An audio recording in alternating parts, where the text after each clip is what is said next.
जोहार। क्या आप जानते हैं, अभियान के तहत मैं आपको बताना चाहता हूं कि आज जो वातावरण चर्चाएं चल रही हैं, उसका खुलासा कि आखिर में ऐसा क्यों होगा, उसके पीछे कारण क्या है, उस पर खोजबीन करने पर ये आपको बताना चाहता हूँ कि पहले भारत लेवल पर अनुसूचित जाति जनजाति आयोग एक था, उसको अलग किया गया। ST/SC समस्याओं के समाधान के लिए अलग अलग तरह से क्षेत्र में रिपोर्टें तैयार की गई, प्रस्तुति की गई, लेकिन आज तक धरातल पर कि दिए गए सुझावों की क्रियान्विति नहीं पहुंची। वहीं जिस तरह से आदिवासी समाज के साथ आज तक उन्हें डिवाइड करो और राजनीति कर दो का जो फार्मूला था, वो इतना आगे बढ़ गया है कि मेरे नाम वेला था, मेरे बाप के नाम काना भील था, मैं भील से मीणा हो गया। मेरे उदयपुर से गुजरात बॉर्डर पर जाता हूं तो वेला नाम था, तो वेला सिंह हो गया। इधर लसाड़िया से चित्तौड़ की तरफ मैं देखता हूं तो रावत मीणा हो गया। इधर जयपुर साइड में मीणा और डूंगरपुर के दक्षिण राजस्थान में भील मीणा। ये जो कुछ अभी तक हुआ, क्या आदिवासियों के अपने समाज के निर्णय के अनुसार हुआ या किन्हीं और शक्तियों द्वारा ऐसा किया गया? वहीं दूसरी तरफ मैं जाता हूं तो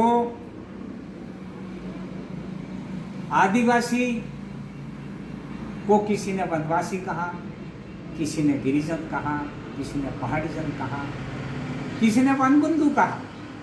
और विशेष तौर से इस बिंदु में, इन बिंदुओं को कहने में विशेष तौर से रोल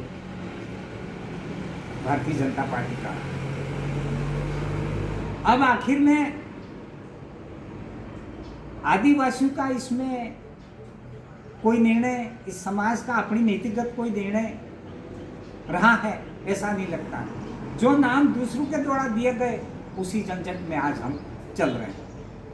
मैं एक विषय की ओर आपका ध्यान देना चाहता हूं कि आज आदिवासी और ईसाई के ग्रुपबाजी के बीच में लड़ाई खड़ी हो गई है। आदिवासी और हिंदू के बीच में लड़ाई खड़ी कर दी गई है।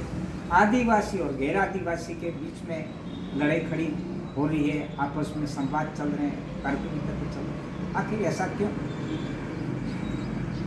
तीसरी चीज मैं यहाँ पर यह बताना चाह रहा हूँ कि धाम धुनिया, गुरु गोविंद गिरी ने धाम धुनिया, सती सुरमाल की धाम धुनिया, ये सब आज जितने भी धाम धुनी देवरे थे, उस पर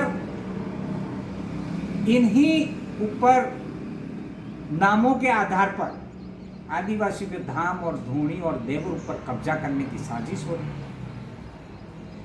जो आदिवासियों का आदि अनादिकाल से जो झंडा था, चांद सूरज और चांद तारे का, ये शायद आदिवासी इतिहासकार भी नहीं बता पाएंगे, न ही कोई और इतिहासकार बता पाएंगे कि आखिर ये झंडे में चांद सूरज का किसने किया। तो इसका उत्तर मिलना बहुत मुश्किल है। लेकिन एक सच्चाई है कि चांद सूरज तारे जो भी, वो एक सृष्टि का नमन है, सृष्टि की पूजा है, धरामंडल की पूजा है।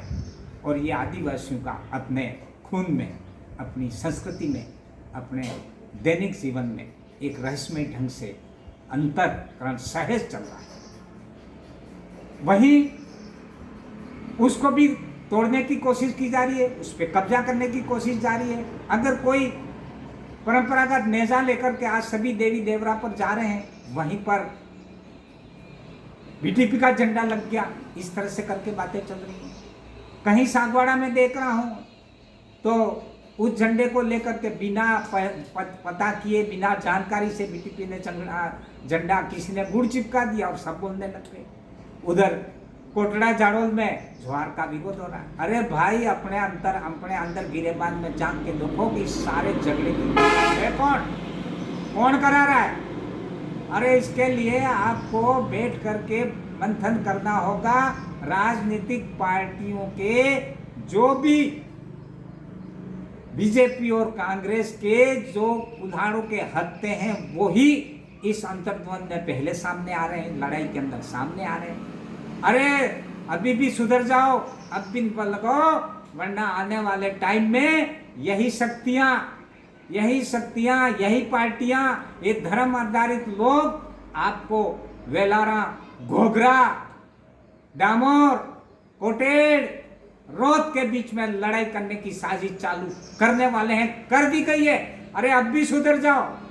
क्यों आप झंझट में पड़ के इस समाज के साथ में खुद अपने घर के अंदर कुल्हाड़ी मार रहे हो?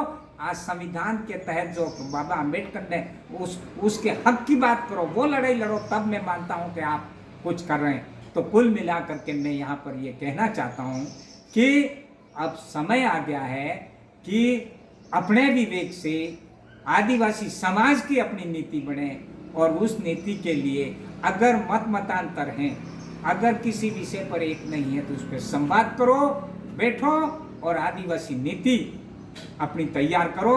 क्योंकि भारत सरकार ने भी आज तक ट्राइबल नीति, शहरों की नीति बना दी, लेकिन आदिवासी नीति नहीं बनाने से आज पूरे देश में अशांत का वातावरण हो रहा है। और इस अशांत को फैलाने वाली राजनीतिक पार्टियां और धर्म कर्म के अंदर हमको गुमराह करने वाले लोगों का ये सारा राज की बात है।